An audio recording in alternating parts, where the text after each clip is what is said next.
So on that.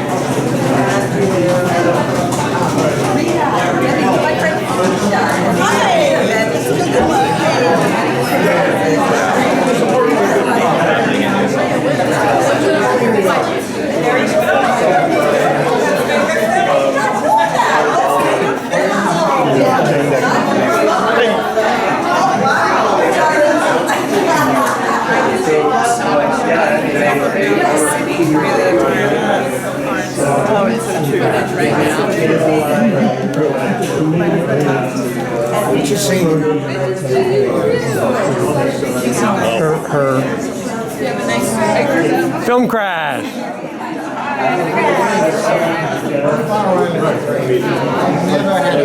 Shampa's here. Hey, Shampa.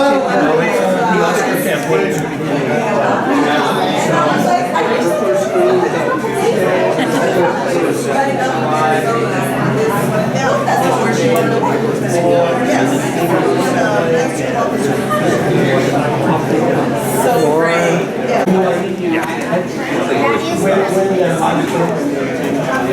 Production. Chaotic timing. So there's always going to be something that happens. Have there been any projects? How are your kids? One third of our population. Yeah, this is my dad.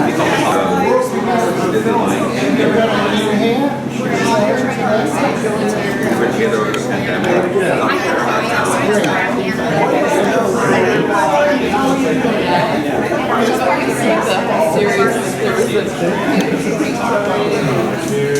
The one about the dog camera, the one to be a Hey, Malcolm. the play out.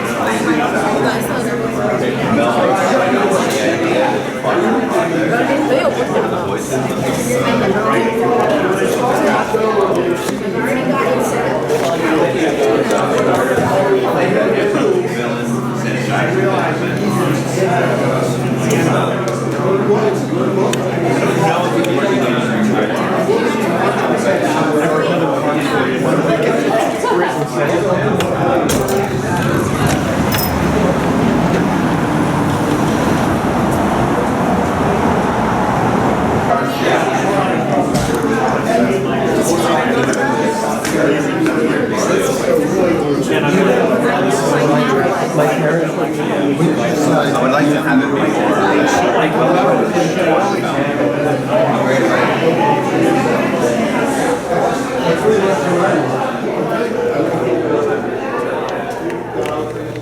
John Tinsley, everybody. The first thing we'll do is we'll give you your award. So let's put that. Oh, did you bring one? Yeah. Oh, beautiful. brought how the- wonderful. All right, let's get Me first. Yeah. photograph. Here's your award. Thank you so much, John. John wins the Film Crash Award, first prize documentary for the Paternal Prism. Thank you so much. Beautiful film. What? What You city? can pass that around. So, oh, John, we're gonna pass it, or actually the real thing. I'm sorry. So this is John Tinsley, everyone. Yes. What city in Utah? What city in So, Utah? John flew in from Utah. Thank you very much. I'm based out of Salt Lake City, but Matt is up in a smaller town called Roy, which is a suburb of Ogden. Okay. Ogden is like 40 minutes north of Salt Lake City. Okay. So, yeah. All right.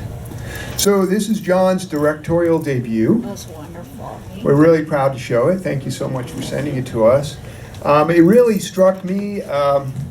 It's very beautifully photographed, as you noticed, and the lighting is really gorgeous, and it has a real, you gave it a real tone and flavor, Yeah, I did. which we really loved. So I'd love to ask you, but first let's just talk a little bit about idea for this film, how it developed. You told me some interesting things about it. I think the first time this idea came about was probably the first time I went to Matt's house, maybe 5 years ago. his garage, as you can see, is kind of like a museum in there, or just the machine shop is. It's not a garage. He just puts old videos on that are like VHS, and we just like shoot the shit and hang out. And he showed me one of his dad's kaleidoscopes, and that day I remember mentioning to him, like, man, these are awesome. We should, like, has anybody ever documented these at all? And he said no. And then, just you get busy with life, a few years goes by, and then about this time last fall, I was really getting the itch to shoot something. It's because it's been a while. I'm sure there are other film industry people in here. Past 2 years have been pretty slow, and we've had a lot of time to think. And it just I couldn't get out of my brain. All So right. I asked him if he'd be down to shoot it. I was like, yeah, let's shoot it next month, which would have been November of last year, and then that doesn't line up sometimes. And we shot it in February, over 3 weekends. Uh-huh. All right. Nice. I have another question.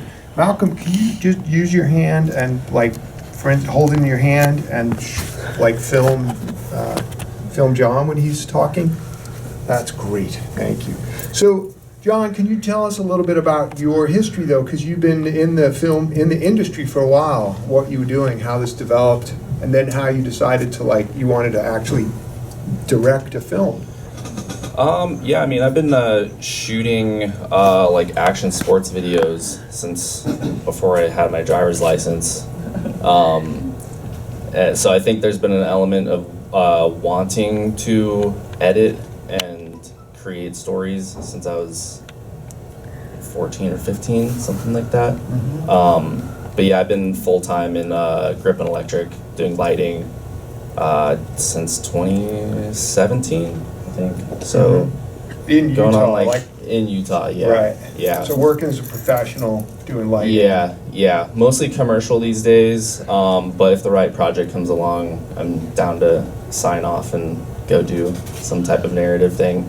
If things line up the way I feel like they should. I'm very fortunate to be in a position to like pick and choose like that. But All right. the commercial market out there is pretty strong for the Good. most part. So you keep busy.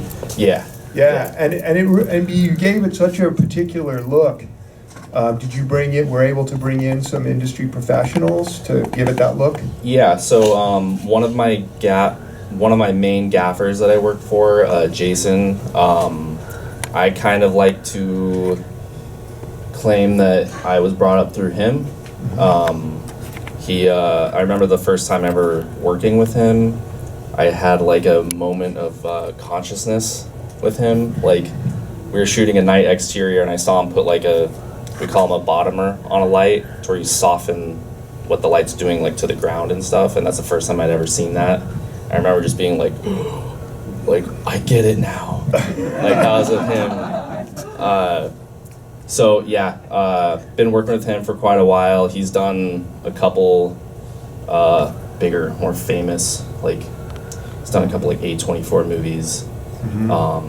That was before I connected with him, though. So I've always looked up to him, got him on board with this, and then That must have been a great feeling working together. Yeah, and then the DP Bennett, I work for him a lot. Jason and Bennett are like this together, so I'm on set with them. Like 50% of my jobs are with them, and Bennett is just an incredibly talented. He has a vision, like. The few times I get to gaffer him because Jason isn't available, I'm like, oh damn, I could be a gaffer. This is easy. But then it's like, oh, it's actually Bennett. Bennett's just so good at what he does. It's like, it's incredibly easy to work with him. Yeah, I think we got lucky on the space we were shooting into.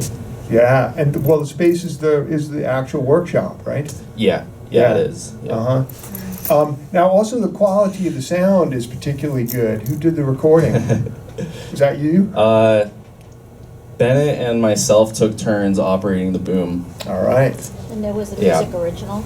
Oh, the music. The music is not original. Because it's very nice. Thank you. Yeah, the music is beautiful. Yeah, I started digging for music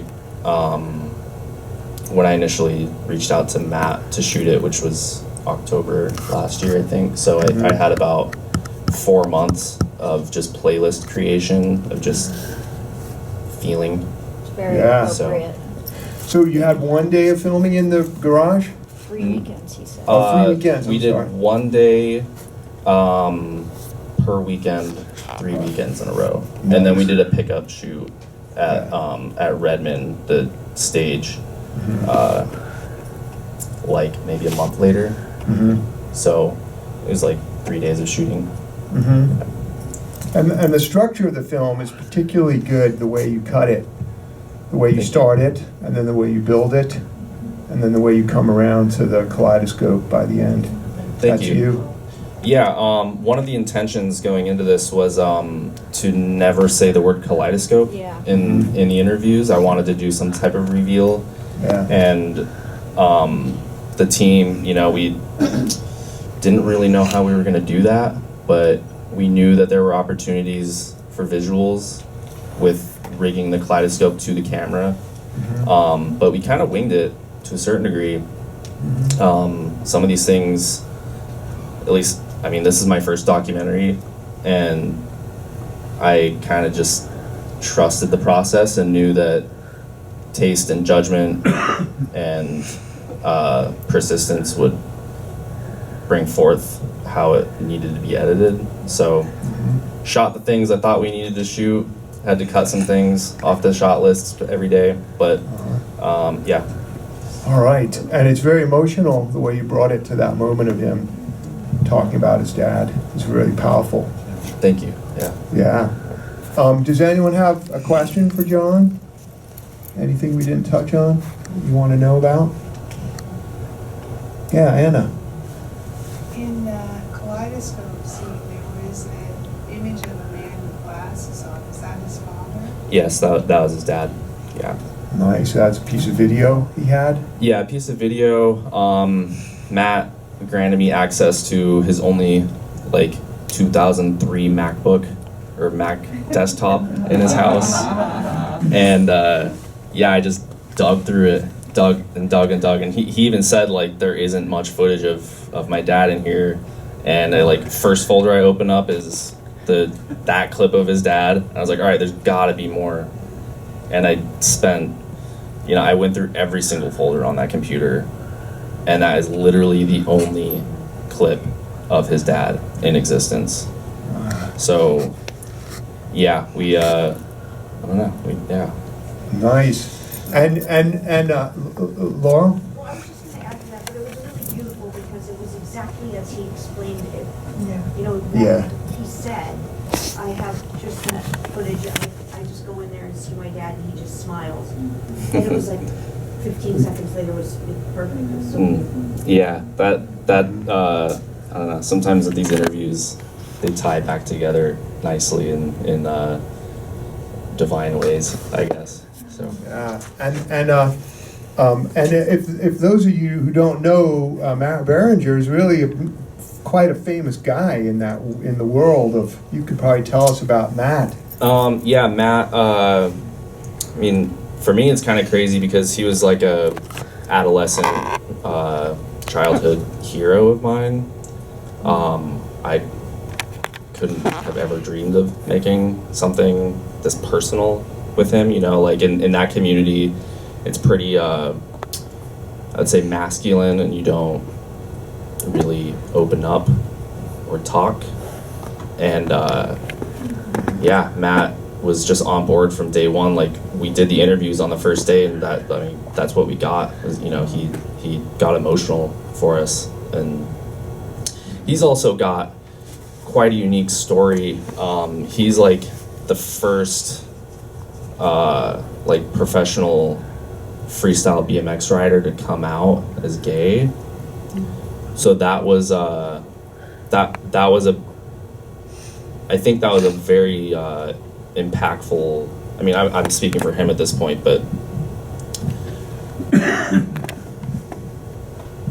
I think he, with that experience of coming out, he learned that it's okay to talk, and it can actually be really good for you, because he's publicly spoken about his like before he came out, his grand plans for suicide. Yeah, like he was like talking about how he was standing on top of the Hoover Dam with his bike, ready to drop in because he couldn't take the pain of this secret of his. So I think he's quite in touch with himself in those aspects of his life. Mhm. Yeah.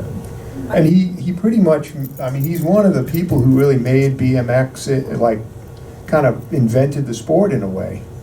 Yeah, I mean, he was the first person to ever front flip a bike. Yeah.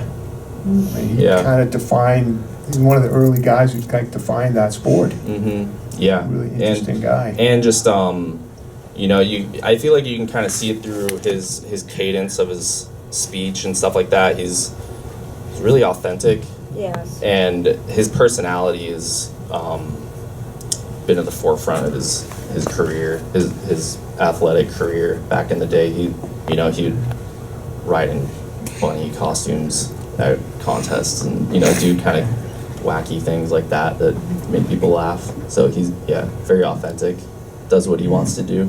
All right. Yeah. I had like a Yeah, comment. a comment? Not a question. Tiprin? Yeah. Well, I agree with her. It's a beautiful movie, really a beautiful film. But one thing that I particularly loved, and maybe it is about the DP, is the way that his face looked. It had so much dimension to it, and I don't usually see that.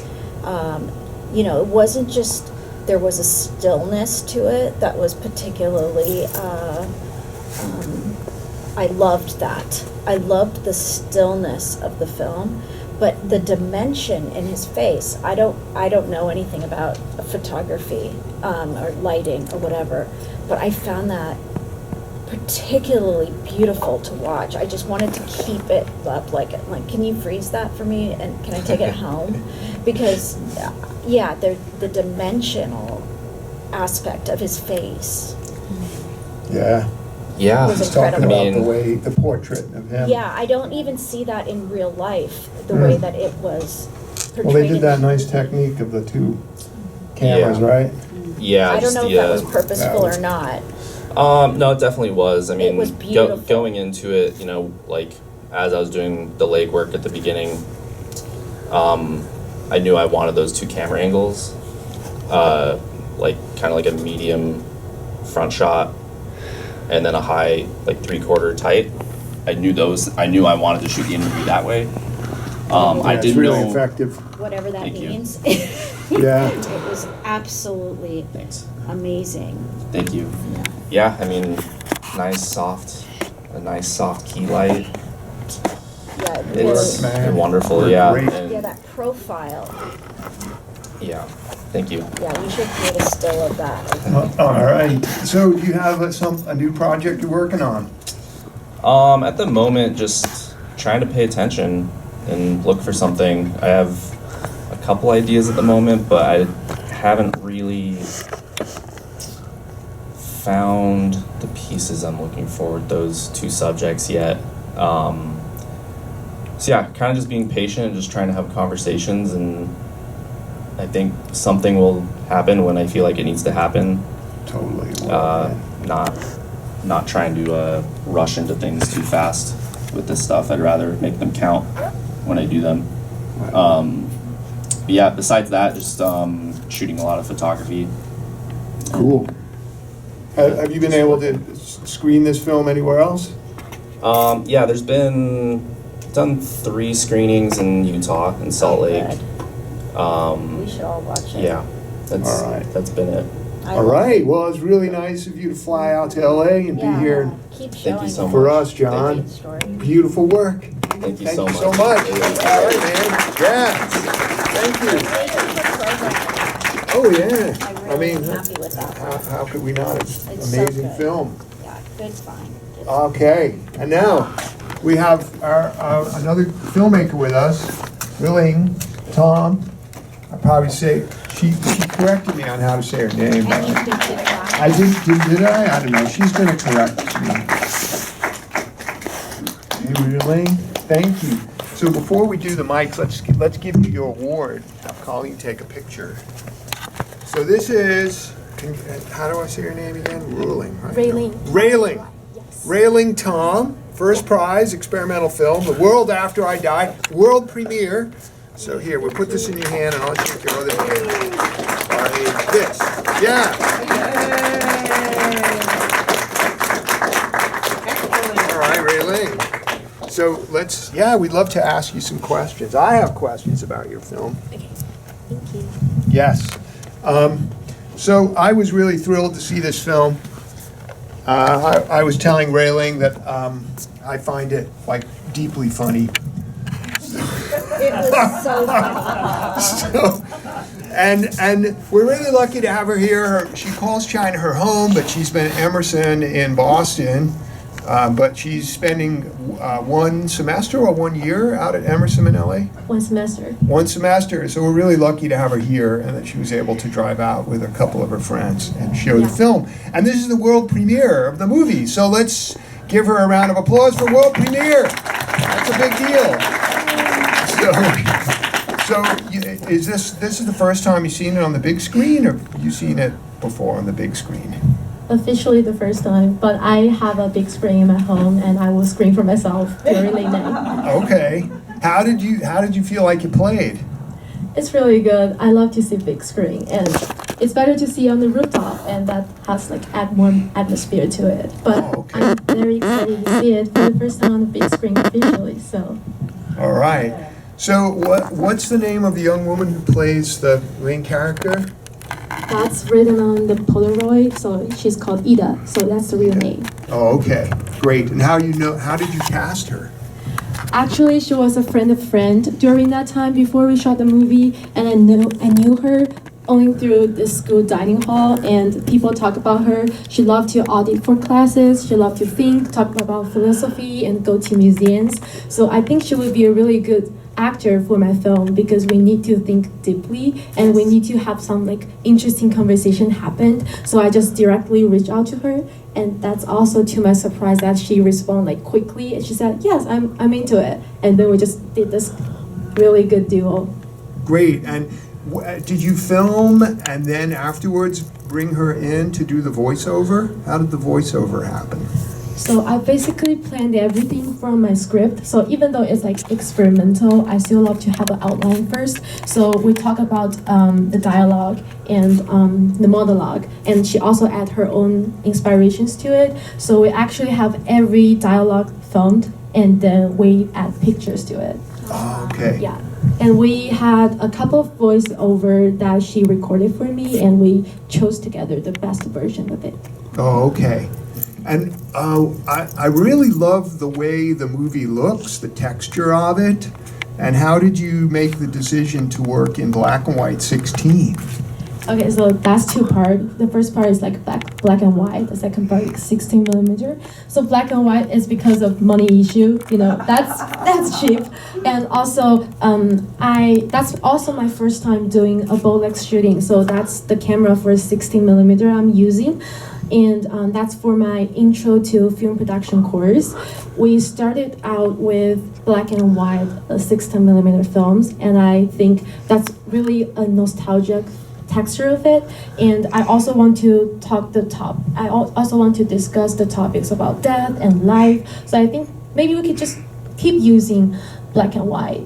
And also for the 16 millimeters, I think even though I'm the new generation because I'm 21, and I still want to touch some of the history of filmmaking. So I think just like how to make a kaleidoscope by hand, I want to see the origin of the camera techniques, the film techniques. So I chose that course and started to try, learn, and use 16 millimeter.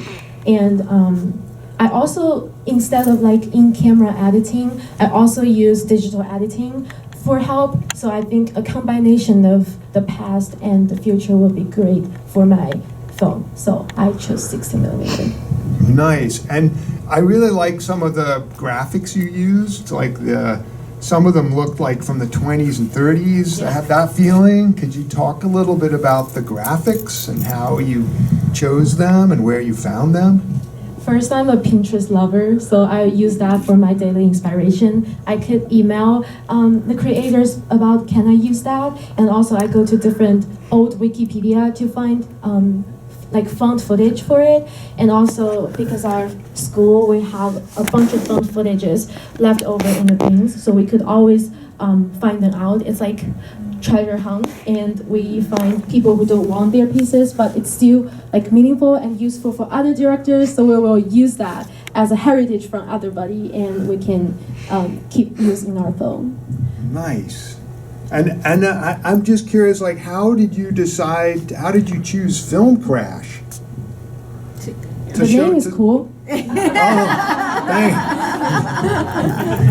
But I mean, I guess, yeah, because where your world premiere, did you send it to a lot of festivals, or how did that happen? I'm curious. Not a lot. I think I want to treasure my time. It's like I already discussed the topic about life and death. So I think every day, every second matters. I just don't want the time to waste. Like after 2 years ago, I don't have a time. 2 years pass, I don't have a chance to talk about my film or to show some of my work to people around the world. So I think that would be a pity for me. Maybe like 3 or 5 years later. So I decided to submit my film to like several film festivals, mainly focused on student film, and I think that would be more seen and respected. And I could talk to more people at my age, and we could have like interesting topics happen. So nice. Great. Now, when I spoke to you on the phone, you said that you're interested in maybe making some more personal films for a little while. Can you talk a little bit about that? Your plans for the next film? Yeah.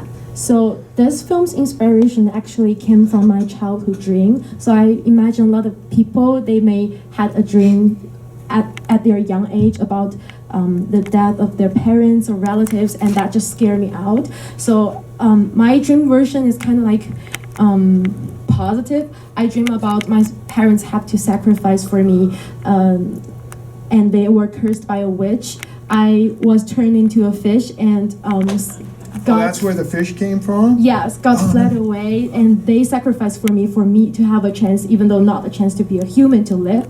So I still was very, very scared after I wake up. So I just decided to make more films about that dream, but also we treat death like chill and like not that seriously. We want to talk about it openly because we should see the living as dignified as the dead. So I want to talk about it. So that's pretty personal, but moving on, I want to focus more from the transition from myself to my family, my friends, and my relatives, because I know I'm still very young, so I don't have like a big thesis project yet.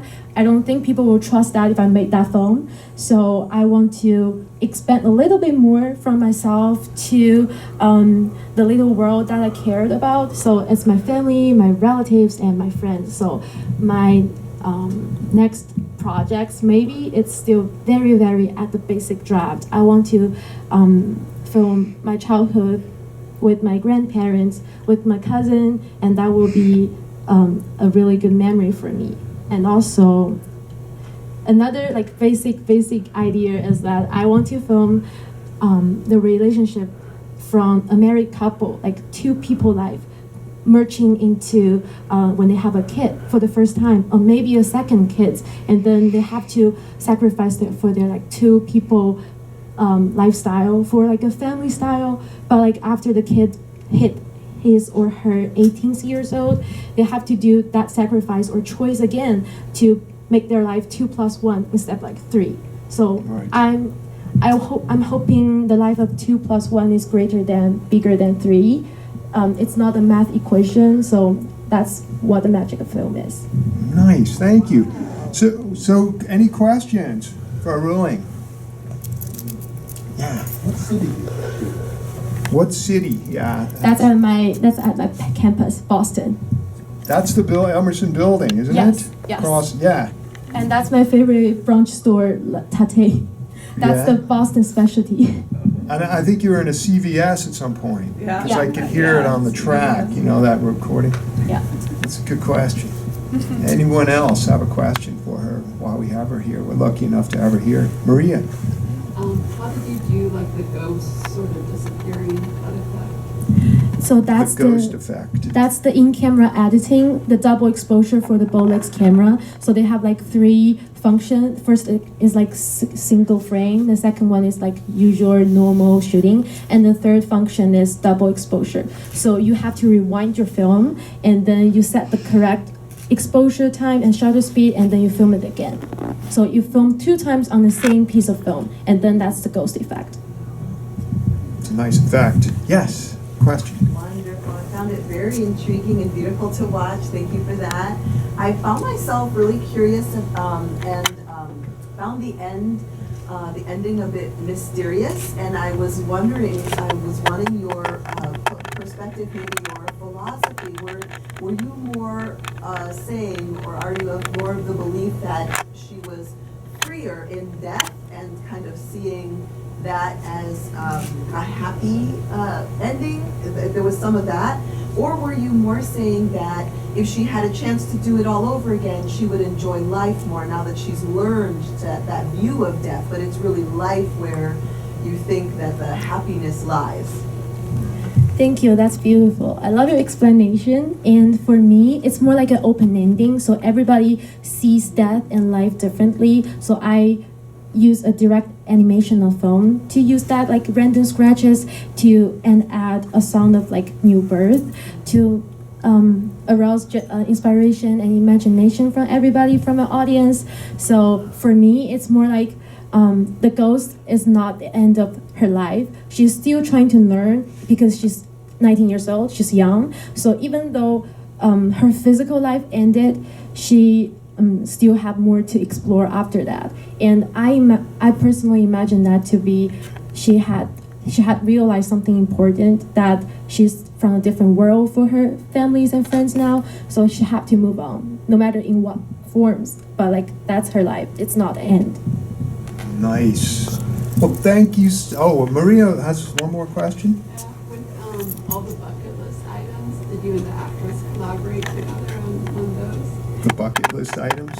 Yes, that's the funniest part for the pre-production of the movie. So we just had a Zoom chat and said, let's say something you want to do, but you cannot do because you are a 19-year-old girl right now studying abroad in American school. So list some of the things you want to do, and maybe you could try to include that into my movie. So the toilet thing was my thing, but eating without utensils and drinking Coca-Cola is her thing. So we collaborate that together. I died with the raspberries. Yeah, that's really good, and riding every line to the end. Yeah. It's really nice. Well, thank you so much for bringing your movie and coming and talking with us, Aileen. It's really good to have you here. Thank you.